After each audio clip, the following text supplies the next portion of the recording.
Двама влюбени над 70 седяха срещу мен в парка. Той бе гол до кръста, а тя с ветрило в ръка. Говореха спокойно за много простички неща. Дочух аз малко от този разговор вълшебен. Въпросът беше гълъб цветен. Как ухажваше сивушка и се опитваше да я примами към своята гушка. Продължиха след това с гнетна случка от деня. Как синът се е обадил и избор съдбовен направил. Мъжът ядосваше се от сърце, а жената го милваше с ръце. Остави го да греши. И ние с тебе бяхме тъй непокорни души. Помниш ли, когато... Той вече стана интимно. Не беше работа моя да подавам повече ухо любопитно. Но гледах ги с умиление и много възхищение. Помислих си, и аз искам така, да имам приятел верен, мой спътник в нощта и двама с него да държим заедно запалена свеща. Здравейте, аз съм Алекс. Това стихотворение го написах може би някъде преди 2 седмици, горе-долу. Ако днеска е 1 август, значи горе-долу наистина преди 2 седмици. Бях в офиса и в обедната ми почивка реших да изляза навън. Времето беше много хубаво, съответно грееше слънце, супер горещо. Вероятно помните тези горещини, които не можехме да си намерим място. Взех си едно кафе и бисквити и реших да отида в парка близо до офиса, където работя. Съответно, понеже събота нямаше никой, беше много красиво, много спокойно, страхотно. Реших, че ще се наслаждавам на това да бъда просто себе си. Да усещам тая връзка. Просто да бъда. Не знам дали знаете това усещане. Просто да бъдеш, че си част от живота, че си част от всичко. Това ми е любимо време, в което действително много си почивам.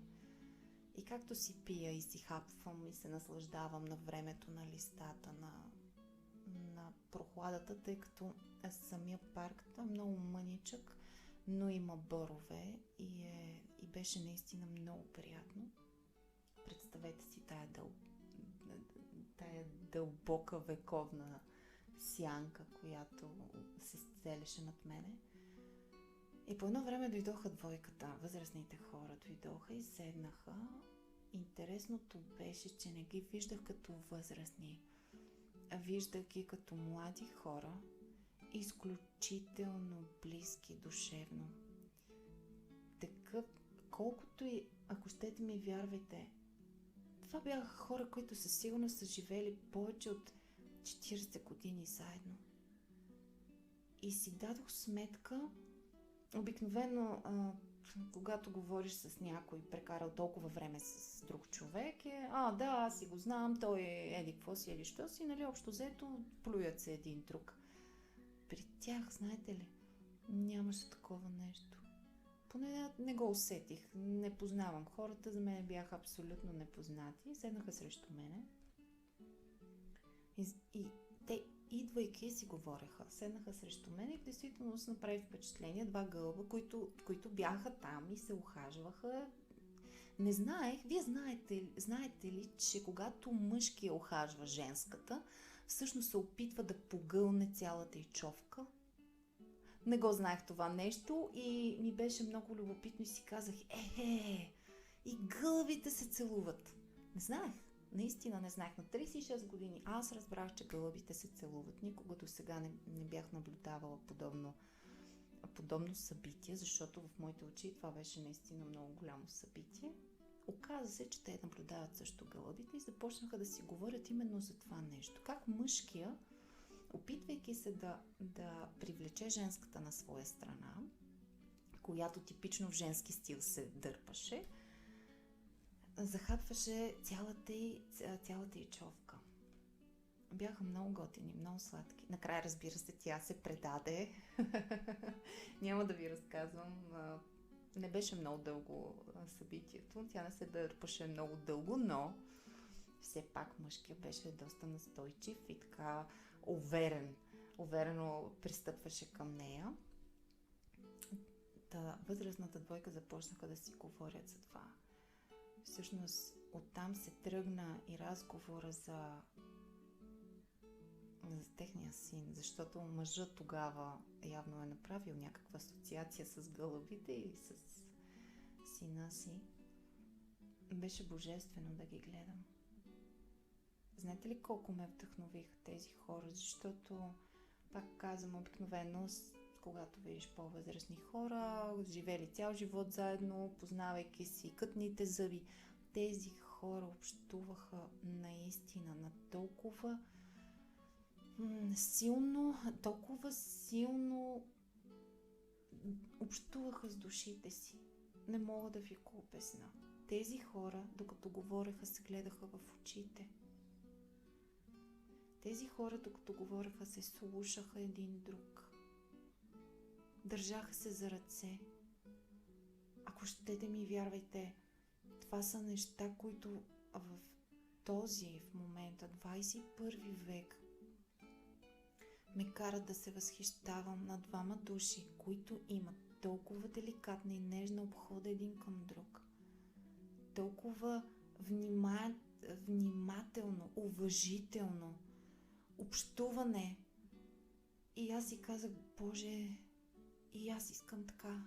И аз искам такова общуване. И аз искам такава интимност, такава близост с душата на човека. Естествено, почнах да си мисля, всъщност, ние как обичаме, ние как общуваме. Малко ми се струва, че сме специално аз доста далече от това, обаче дадох си сметка, че е нещо, за което си струва човек да се бори, нещо със себе си да се бори, нещо, към което си струва човек да се стреми, да общува по този начин с всеки един човек. Не само с тези, които са ни в дома и хората, с които живеем и хората, които обичаме. С всеки един човек. И колко пъти и цитати, и фрази, и най-различни. Излизали са хора и са казвали, не дейте да съдите, не знаете човека отсреща. Да, той реагира по някакъв начин, но вие не знаете какво седи за тази реакция. И това е така. Дори и когато аз реагирам. Аз обикновено, когато се ядосам, не се ядосвам на човек срещу мен. Аз се ядосвам, защото, да кажем, той не е направил това, което аз съм искала. Чакай малко, Александра. Никой не е длъжен да прави това, което ти искаш. Никой не е длъжен да отговаря на твоите очаквания. Коя си ти изобщо, че да имаш очаквания към другите хора? Единствено може да имаш очаквания към себе си. Нали така? Не знам вие какво мислите по този въпрос, но толкова ми се струва, че сме грешно ориентирани от към възпитание и социални норми. От към етикет, от към морал. Къде изчезнахме, по дяволите? Къде изчезнахме? Кога изчезнахме? Кога позволихме да се превърнем в хората, които сме в момента, затворени вътре в себе си, несподелящи, единствено и само изискващи, очакващи някой друг? Представяте ли си? Това в моите очи е изключителен парадокс. Аз да искам нещо от някого и да смятам, че той е длъжен да го направи. Боже, никой не е длъжен на никого за нищо. Никой. Както се казва, и майка ми не е длъжна в момента да се грижи за мен или да ме обгрижва. Била е длъжна до някаква възраст, която да ме превърне в самостоятелен човек. Нали? Някакъв, да кажем, хайде, официално се води 18 години. Но много по-рано ми се струва, че това нещо трябва да приключи. Задължението, имам предвид. Ако говорим връзката родител-дете, че майка ми не ми е длъжна. Да, родила ме, да, отгледала ме. До там. Нали така? След това аз ставам един зрял човек, който смята, че знае всичко, защото, нали, знаете, в пубертета сме страшните философи, всичко знаем, всичко разбираме, ние сме top of the top, номер 1. Така че, си top of the top и номер едно, справи се сам с живота. И не очаквай никой, по-скоро не очаквай другите хора да ти бъдат майка. Защото се окаже, че в един момент ние искаме, драпаме с всички сили да излезем от семейството си и в следващия момент очакваме другите хора, които са в обществото и нямат абсолютно никакво отношение към нас, да се държат и да ни обгрижат, както ни обгрижва нашата майка, нашия баща и хората, които са ни отгледали, хората, с които сме израснали. Това е страшен парадокс. Бягаш от нещо и в същото време, когато отидеш на другото място, което толкова много купнееш и желаеш, търсиш същото. При вас как е? Наблюдавали ли сте собственото си поведение? И като споменах отношение, ами всъщност трябва да си заслужим това отношение. Ние трябва да заслужим давайки. Защото аз съм си правила експерименти с хората, когато се отнасяш любезно, когато се отнасяш мило, когато се отнасяш човешко, когато разговаряш с душата на човека, повярвайте ми, отсреща е много приятна реакцията. Независимо с кого говоря. Говорила съм с много сурови хора. На пръв поглед сурови, на пръв поглед арогантни, на пръв поглед цинични. И накрая всички се усмихват.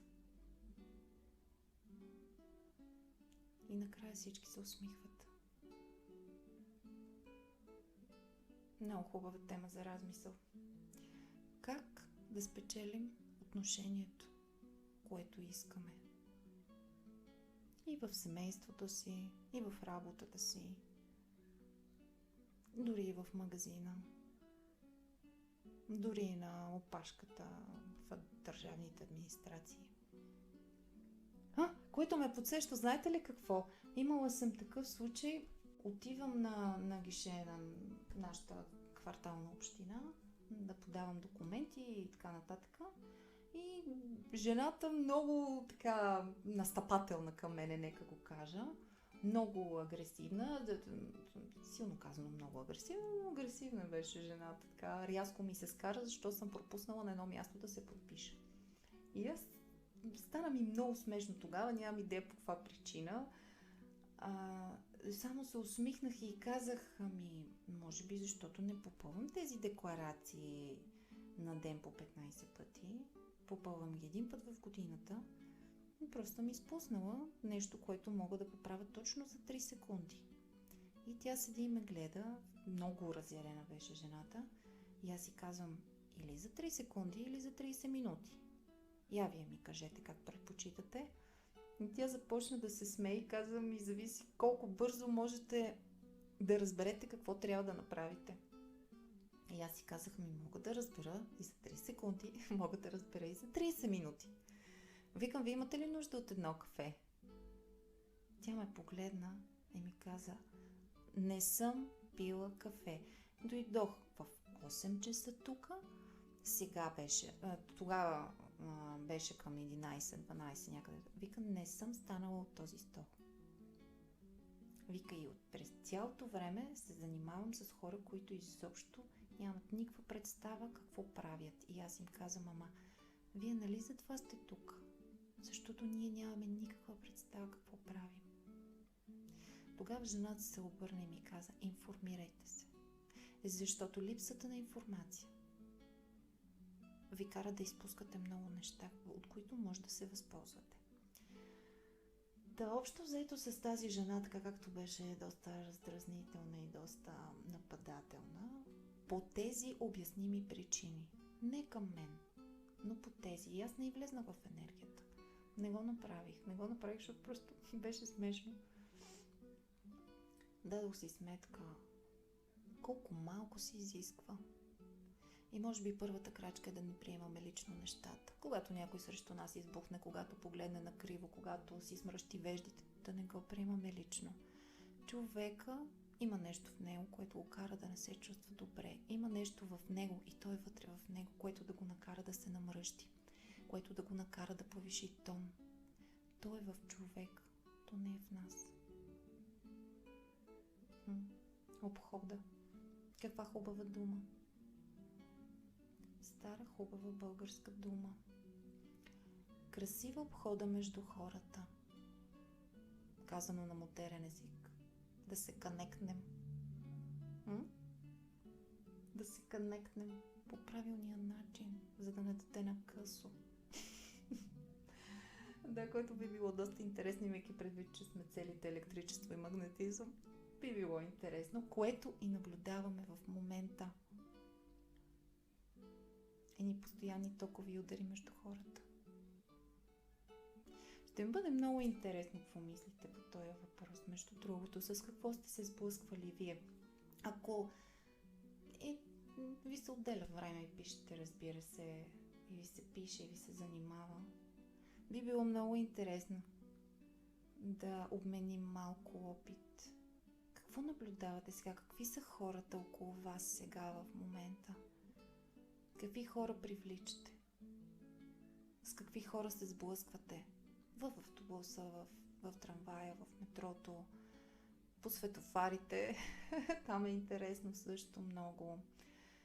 В работата си. Какво наблюдавате? Обръщате ли внимание изобщо на това нещо? Ще бъде много интересно да разбера. Пожелавам ви един страхотен ден, една страхотна седмица. Бъдете спокойни, бъдете търпеливи към себе си и съответно към другите, защото това, което даваме на себе си, го даваме и на другите. Бъдете осъзнати в обходата си с другите хора и може да си направите някой друг експеримент, да видите човек срещу вас как би реагирал. Би било много интересно. Например, ситуация, в която, да кажем, някой срещу вас е много гневен и вие просто да му зададете спокойно въпроса. Кажи ми, как мога да ти помогна? Ще се шушарди, ще спре, ще забрави, че е гневен. Със сигурност, просто защото е различно и нестандартно. И просто защото ние няма да влезем в тази енергия. И човека ще спре да се гневи. Може би. Аз бях Алекс. Все още съм и се надявам и утре да бъда. Пожелавам ви всичко най-хубаво. Пожелавам ви един изпълнен, успешен ден, една изпълнена, успешна седмица и до следващия път.